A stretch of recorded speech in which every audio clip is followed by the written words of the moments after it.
But what if you don't pull it off? They rise. Who does? What's beneath us? The Ancient Ones. The gods that used to rule the earth. Hey guys, what's happening? Nihat here with Film Comics Explained, and as requested, today we'll be exploring the Ancient Ones featured in the excellent horror comedy The Cabin in the Woods. Directed by Drew Goddard in his directorial debut, the film stars Kristen Connolly, Chris Hemsworth, Anna Hutchinson, Francis Kranz, Sigourney Weaver, and the hilarious duo Richard Jenkins and Bradley Whitford. While the plot of the film follows a typical teen horror formula with a bunch of college students that are terrorized in a remote cabin by supernatural forces, the film is actually a clever meta-commentary on our bloodthirsty fascination and obsession with seeing teenagers that embody classical archetypes die in film, as seen with the success of films like Halloween, Friday the 13th, the Evil Dead series, and Cabin Fever, among many more. Referenced throughout the film, but only seen briefly, the Ancient Ones were enormous lava-like humanoid gods that lived beneath the surface of the earth, inspired by H.P. Lovecraft's pantheon of cosmic entities known as the Great Old Ones. At the same time, I couldn't help but notice their similarity to the Titans of Greek mythology, especially Kronos, who bears a great resemblance to the god seen rising from the earth at the end of the film.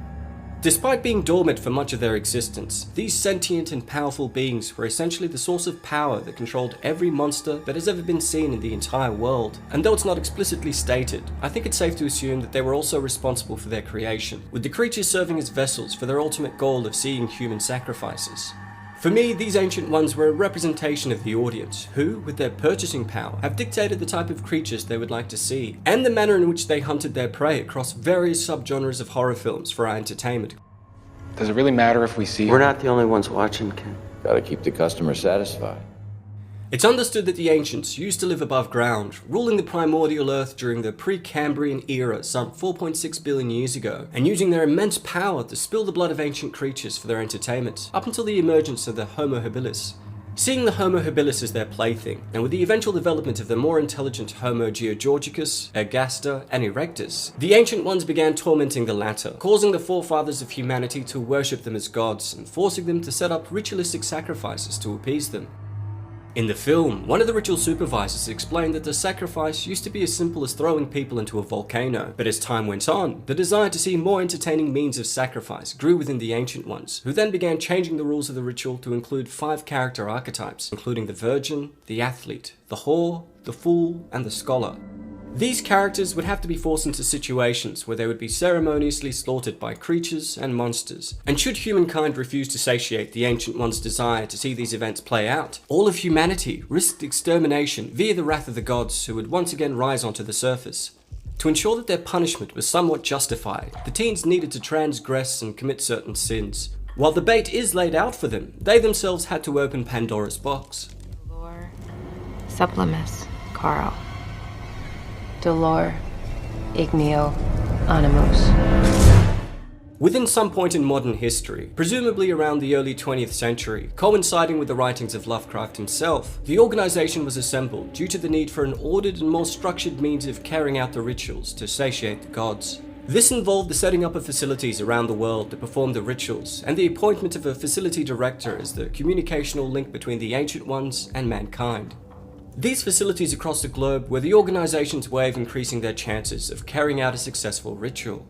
At the start of the film, we're informed that the Swedish organization had failed, with only Japan and the United States left as humanity's last hope. But due to Japan's perfect record of carrying out the sacrifice without any problems, and with the US coming in as a close second, the station chiefs received this dire news with a sense of complacency. This, I think, is also a nod to the success of Japanese horror films that have inspired a litany of remakes of their films and horror concepts across the globe, especially in the US.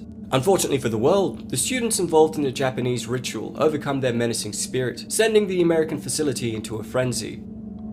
As mentioned earlier, every nightmarish and bloodthirsty monster was a manifestation of the Ancient Ones' desires for the punishment of humanity, and as a result of this, they were all under the control of the gods. While the first few teens died according to plan, both Marty and Dana, who were the Fool and the Virgin archetypes, were able to let the creatures out of their containers by accessing the Systems Purge protocol, leading to the downfall of the facility and all of its staff.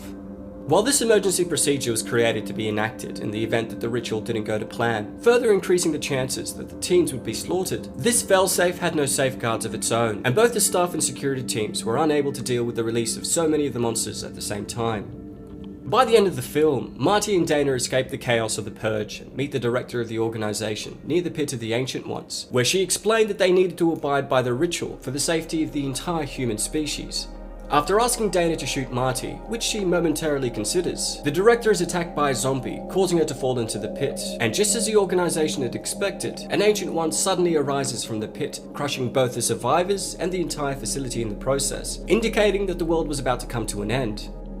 Written by Josh Whedon and Drew Goddard, the entire film is not only a meta-commentary on the audiences of horror films, but it's also a critique of horror film tropes, conventions, and cliches. Through the trajectory of the narrative, the film highlights how, just like the Ancient Ones, horror film fans now find primal fears tiresome and are constantly begging for more elaborate experiences in the genre.